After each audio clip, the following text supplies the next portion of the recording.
On ne se marie pas parce qu'on est grand. On ne se marie pas parce qu'on travaille. On ne se marie pas parce qu'on a 40 ans. On se marie parce qu'on est mature, disait-il dans la production ou dans l'émission précédente. Mesdames et messieurs, bienvenue sur Méridional Télévision, très particulièrement dans ce programme qui s'intitule « Les jeunes s'interrogent ». Nous recevons notre invité. On continue avec lui d'ailleurs. Deogracias Nawesh, bonjour. Bonsoir. Bonjour, bonsoir, Monsieur Kodi. Est-ce que vous allez bien d'abord ce matin ou ce soir? Parce qu'il y a des gens qui vont nous suivre après, ceux qui nous suivent à l'instant précis, ils veulent savoir si vous vous portez bien. Oui, je me porte bien. C'est toujours la même température, hein? Les silences aux allures papales ou voilà, c'est parce qu'il fait frais ce matin. Le silence fait partie de notre seconde nature. Le silence fait partie de notre seconde nature. Il vient encore de dire une chose qui va peut-être encore une fois prochainement nous prolonger dans une autre émission.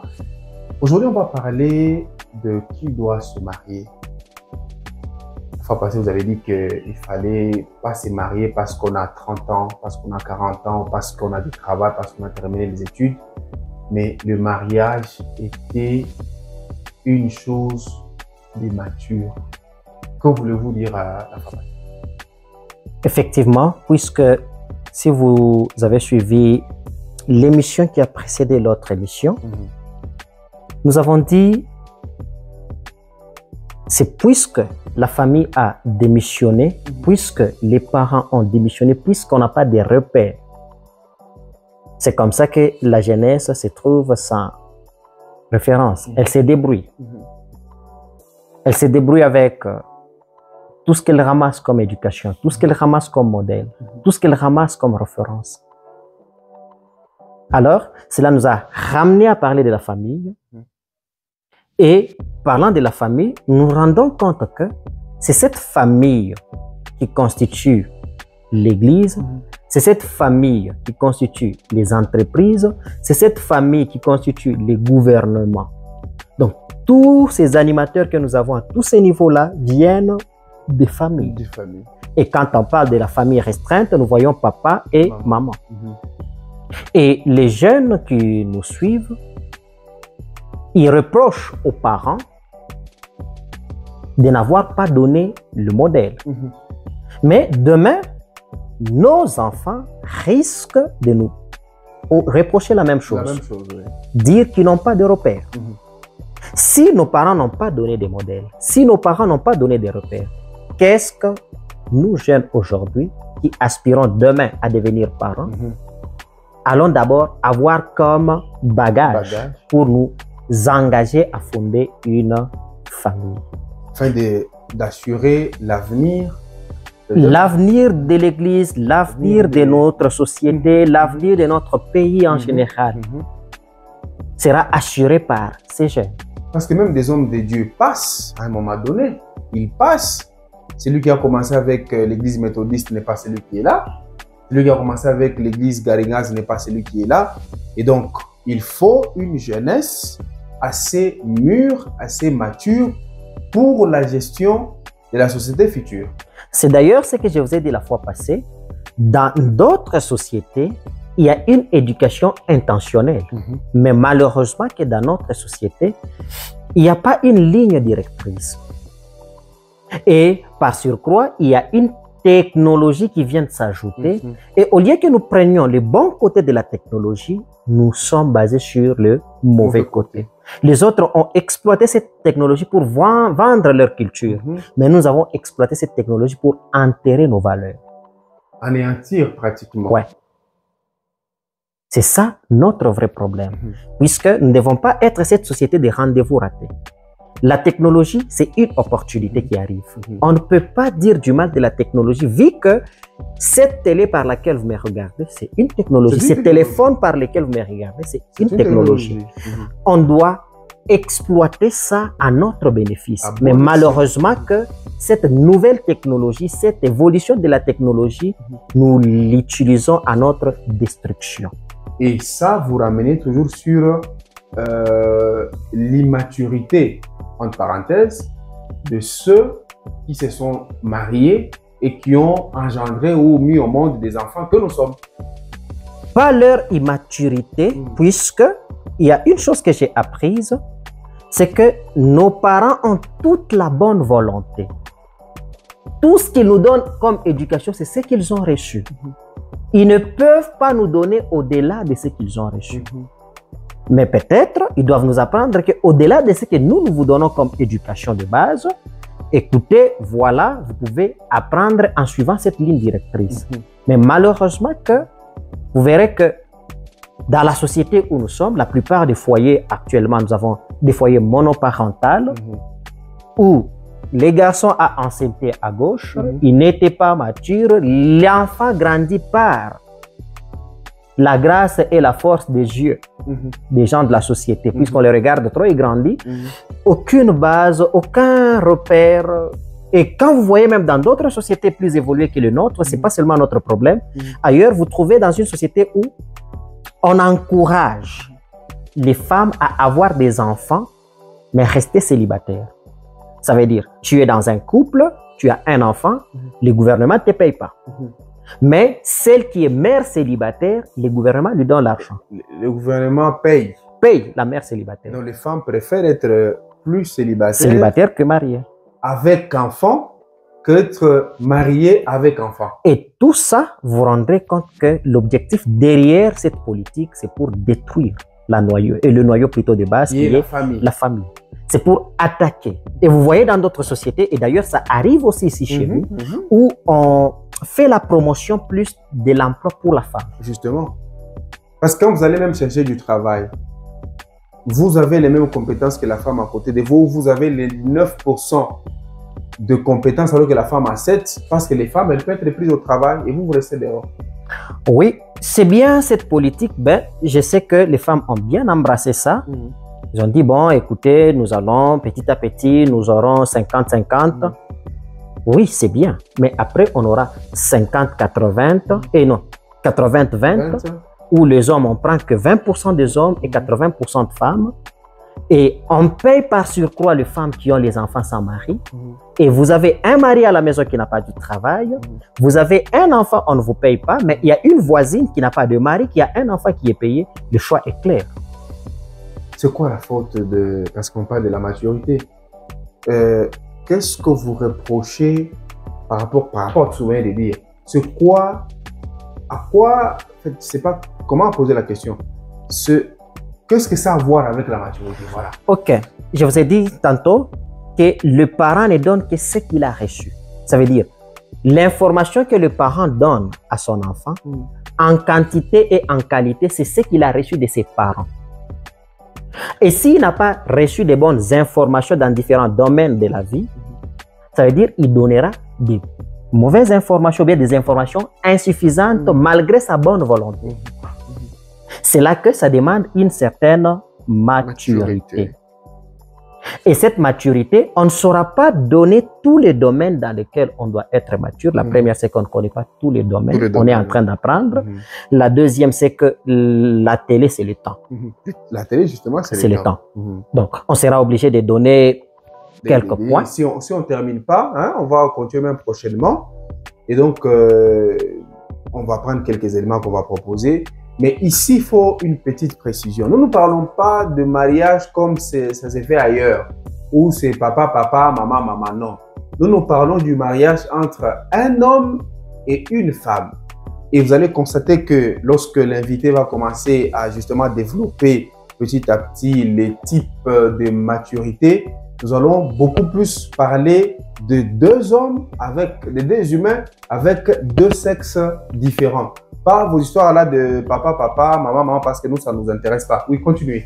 Merci beaucoup. Parlant de la maturité, je crois, dans une des émissions, je vous ai dit que tout est question de vision. Tout est question de vision. Tout ce que les autres nous envoient comme publicité, tout ce qu'ils nous font comme offre sur le marché de la technologie, c'est leur vision pour l'avenir, les types d'hommes qu'ils veulent former. Et nous ici, tout ce qu'on a eu comme éducation dans notre société, c'est les types d'hommes qu'on voulait former. Dans une des émissions, je vous ai dit que l'Africain d'avant 1960 n'est pas le même Africain de 2025. Nous avons davantage diminué. Nous avons davantage perdu. Pourquoi? Puisque nous avons enterré nos valeurs au profit des valeurs que les autres nous ont proposées sur le marché. Ils ne nous ont pas imposé ces valeurs, mais ils nous ont proposé. Et nous avons mordu à l'hameçon. Et nous avons enterré les nôtres. Et nous faisons maintenant la promotion des valeurs des autres. Et maintenant, ici, la maturité. Une petite parenthèse. Et là, ce n'est pas parce qu'après la religion aussi, quand elle est venue, elle nous avait fait voir que ces histoires-là, c'était un peu de la sorcellerie, c'était un peu des histoires qu'on ne peut pas prendre en compte. Et prenez ceci parce qu'on sait aussi que quand la nouvelle civilisation est venue, c'est plus avec la religion. La religion a beaucoup contribué, mais ne vous en faites pas, ce qui nous a amené la religion, qui nous a amené derrière leur culture. Par exemple, quand on parle de la religion catholique, on voit la culture européenne. Quand on parle des églises de réveil et tous les autres, on voit la culture américaine. Ça veut dire, derrière tout ce qu'ils nous donnent là, puisque quand vous voyez, avec la religion catholique, il y a la promotion de la famille, la promotion de la communauté. C'est la culture européenne. Et quand vous voyez avec l'Amérique, il y a l'individualisme. C'est là que vous verrez qu'avec les églises de réveil, il y a ces phénomènes, sorcier, ennemi de ta vie, ceci. C'est l'autodétermination, l'individualisme. Et quand vous regardez, vous comparez juste la culture américaine, vous comparez juste la culture congolaise et la culture européenne, vous trouverez des traits dans les églises de réveil et dans les catholicismes et les autres églises traditionnelles. Ça veut dire, même la religion aussi, elle a contribué à nous aider positivement, mais il y a eu aussi certaines petites histoires négatives qui se sont infiltrées par rapport aux individus qui nous ont apporté ça. Et qui a tué ou aujourd'hui en voie qui a fait que nous puissions minimiser ou encore mettre de côté nos valeurs. Ne vous en faites pas. Nos œuvres d'art sont parties chez les autres. Quand vous regardez sur les réseaux, vous trouverez qu'il y a des Africains qui réclament leurs œuvres d'art, qu'on a ravies ici comme la sorcellerie et qu'on est allé mettre dans les musées de l'autre côté. Et on fait payer cher ces musées-là. Voyez-vous, ici chez nous, c'était la sorcellerie. De l'autre côté, la sorcellerie, les fétiches qu'on a pris ici chez nous est devenu une œuvre d'art. Et les gens gagnent l'argent. Ça veut dire, quelque part, vous sentez que la religion aussi, négativement, elle a contribué. Elle a contribué négativement. En dehors de tout le bien qu'on a reçu des gens qui sont venus nous amener la religion. Mais il y a un petit point aussi négatif. Qui pose problème. Qui pose problème. Parlons maintenant de la maturité. Vous avez dit que c'était important que celui qui se marie puisse à un moment donné avoir une maturité physique. Je l'ai même lu dans des commentaires de ceux qui me proposaient des sujets. Ils ont estimé que un homme ne pouvait pas se marier sans avoir la maturité physique. Que voulez-vous dire à ce point-là? Par la maturité physique d'abord, nous nous sommes dit la fois passée qu'il fallait d'abord atteindre l'âge de la majorité. Selon la loi congolaise, on sait. Mais je ne voudrais pas ici que les gens se limitent sur la maturité physique comme avoir des biceps et des triceps. Non. On peut aller au-delà de ça. Bien sûr, on sait qu'il faut avoir un peu de biceps, de triceps. Mais il y a des gens qui ont des biceps et des triceps, mais qui ne sont pas matures. Une personne mature, c'est une personne qui a la vision de... Il veut devenir quoi? Il veut devenir qui? Et de la manière dont il veut devenir, il communique ça par son attitude, par son habillement, par la façon de se traiter. Vous verrez que quelqu'un qui a déjà une vision quelconque de sa vie, même son habillement suit. Même la façon dont il prend soin de son corps, ça suit. Puisque beaucoup de gens diront, non, écoutez, le problème c'est dans la tête, le cœur. Les gens ne savent pas voir ton cœur. Les humains avec lesquels tu vas communiquer, ils voient ton accoutrement. Ils voient la façon dont tu prends soin de ton image. Et tu communiques par ça. Même si tu es escroc, du moment où tu es bien habillé, tu parles d'une certaine manière, on trouve que tu es sérieux. Belle veste, cravate, oui. Tout ça. C'est peut-être en t'approchant qu'on se rend compte que non. Au-delà de cette belle cravate, c'est un margoula. Mais tu peux être quelqu'un de bien avec de bonnes intentions, quelqu'un qui a un bon comportement. Mais si tu t'habilles mal ou bien si tu es sale, on risque de te juger sur base de ton accoutrement. Et d'ailleurs, cet accoutrement aussi est un message plutôt qu'on lance à notre jeunesse, puisque les enfants qui grandissent, ils apprennent par imitation. Si nous nous présentons trop mal, toi qui dois devenir parent demain, tu ne sais pas prendre soin de ton image, c'est un message que tu lances à tes enfants. Les enfants n'apprennent que par imitation. Tu ne peux jamais dire à un enfant qu'il faut se laver pendant que toi-même tu ne te laves pas. Oh Bouddha. Oh non, Bouddha. Ton enfant va se laver comment? Tu ne peux pas dire à ton enfant il faut repasser la chemise pendant qu'il te voit toi mettre une chemise comme c'était dans la bouche d'une chèvre. Comment répondre à ceux qui disent que même si ça paraît un peu comme une blague, mais il y a des choses à tirer là-dessus. C'est une vision qu'ils ont de leur vie. C'est une vision qu'ils ont de leur personne. Ils disent Maungwana Mansani. J'ai vu même dernièrement, il y a quelqu'un qui a dit non, je suis à la 33e journée que je ne me suis pas lavé. Mais comment tu fais ça? On n'a pas besoin de dire aux enfants lavez-vous. Si tu veux devenir demain parent, tu dois commencer par te laver. Tu verras que tes enfants vont se laver. Ils vont suivre. Tu dois commencer par laver ta bouche. Ah, ça c'est un problème. Hein? Un problème. Tu ne peux pas dire à l'enfant, je me rappelle, il y a quelques années, j'ai vécu chez ma grande sœur. J'accompagnais les enfants à l'école chaque matin. Et maintenant, quand je les accompagnais, on lavait la bouche au même moment, donc on brossait les dents au même moment. Mais les samedis, comme ils avaient une semaine anglaise, les samedis, les filles n'étudiaient pas. Donc je me réveillais tôt, je prenais mes habitudes. Et quand elles se réveillaient, elles trouvaient que j'avais déjà fini de me laver. Alors un jour, on pose la question à la fille, mais pourquoi est-ce que samedi, tu ne veux pas te brosser les dents? Tonton ne se brosse pas aussi les dents samedi. Ça veut dire les enfants voient ce que nous faisons.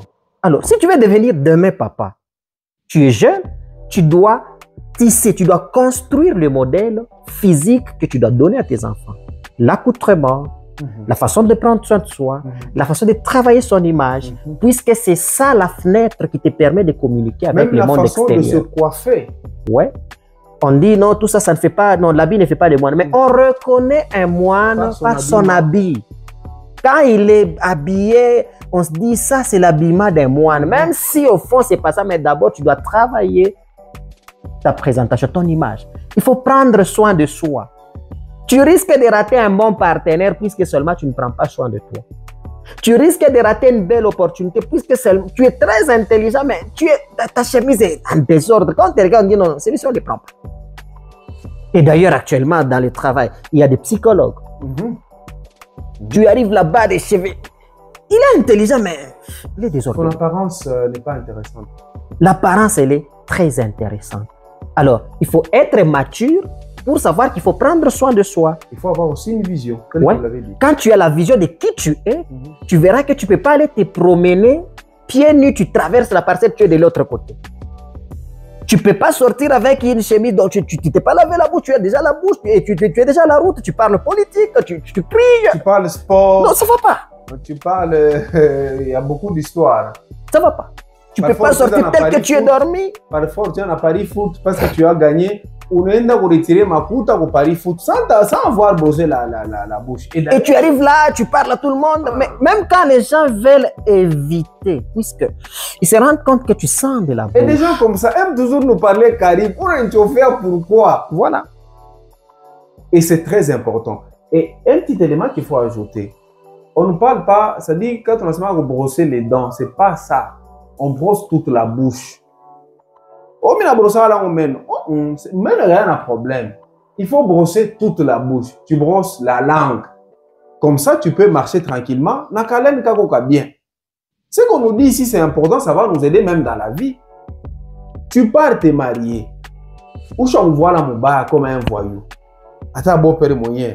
Je pense que quand vous aurez des fils, vous allez accepter un homme venir chez vous. Non, non. Demander la main de J'ai votre mon fille papa étant- qui est très exigeant. Un jour, il m'a montré, il me dit, papa, si vraiment un garçon, pareil, il a vu une star, vous voyez la manière dont l'extravagance dont Justement. utilise les stars pour s'habiller. Il dit, si un gars pareil vient chez moi épouser ma fille, je vais refuser. Attends, on va vous tailler à Konyane. Non, non, la façon dont il se présente, sa présentation montre déjà qu'il est irresponsable. Et pourtant, il peut être un monsieur très intelligent, responsable.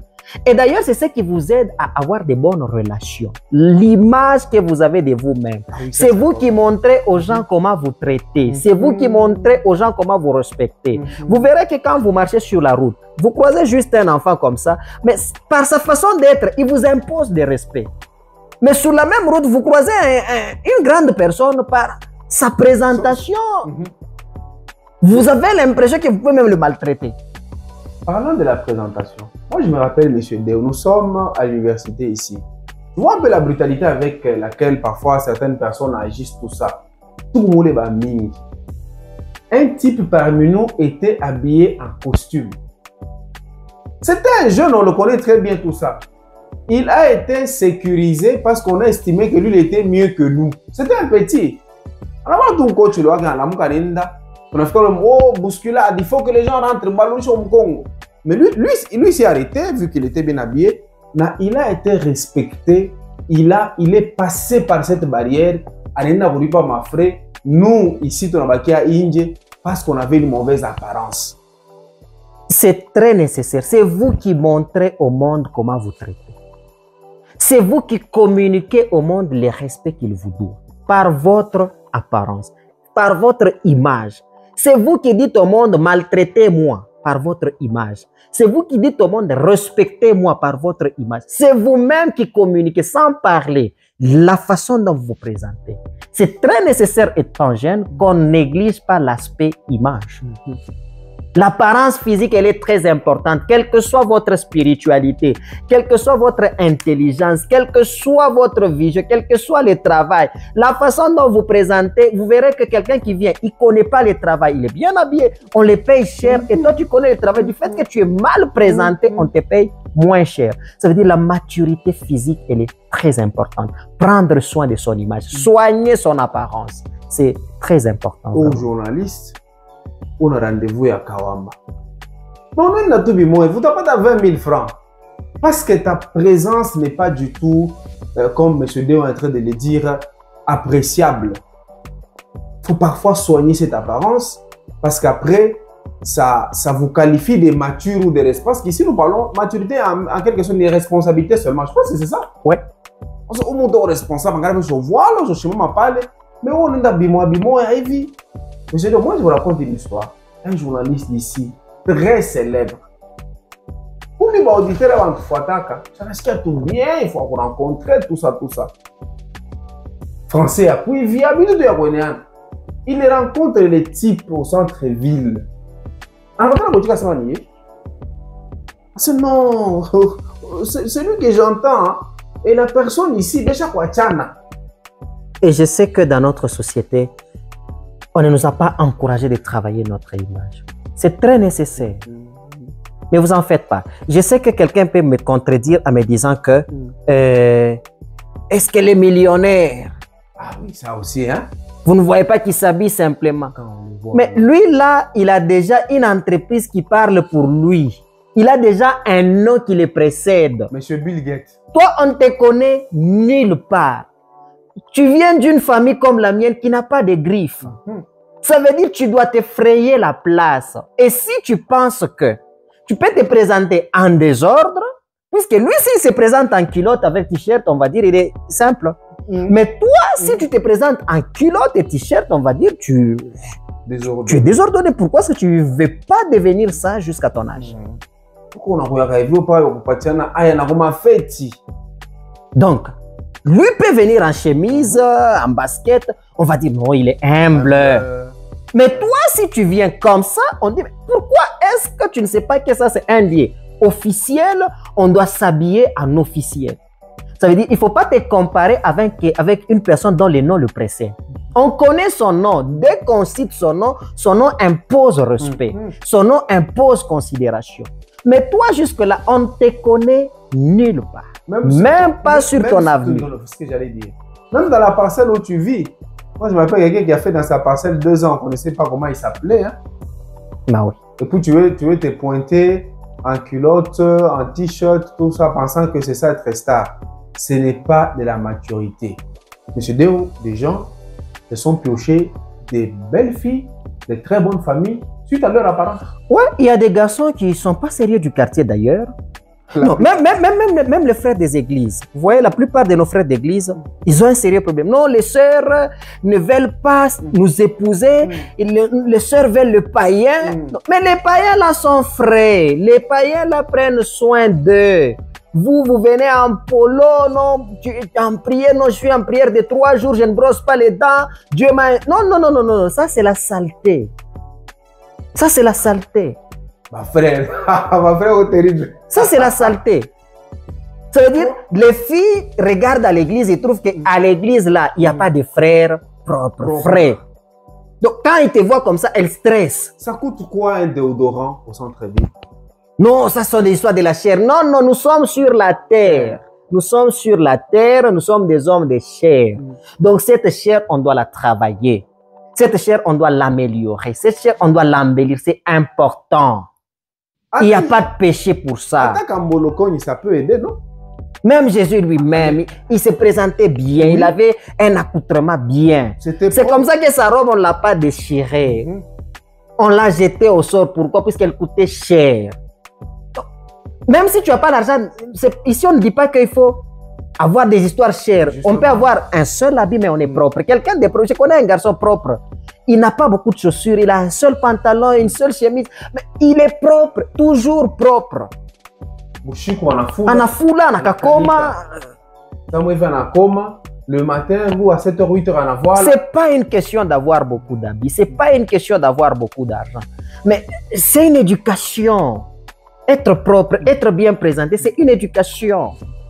Ça commence par la façon dont on se coiffe. Ça commence par la façon dont on lave sa bouche. Ça commence par la façon dont on repasse ses habits. Cette maturité-là, elle est très importante. Il y a beaucoup de garçons qui mettront mal à l'aise leur femme dans le mariage. On a mutende chez Zambia. On a tamania voisin. Ah, voisin. Tamania voisin. Beaucoup de sœurs à l'église commencent à dire, mais pourquoi est-ce que Seigneur, tu ne peux pas parler à nos frères ici qui deviennent de plus en plus propres? Bibi ananza pour jeûner ma jeûne dans ma prière parce que toi seulement tu n'es pas présentable. Et pour Nalanda que non, je n'ai pas d'argent, je n'ai pas cette vie. Non, les filles de l'église, elles sont matérialistes. Elles ne sont pas matérialistes, elles sont humaines. Justement. Elles sont humaines. Frère, prends soin de toi. C'est très nécessaire. Prends soin de toi.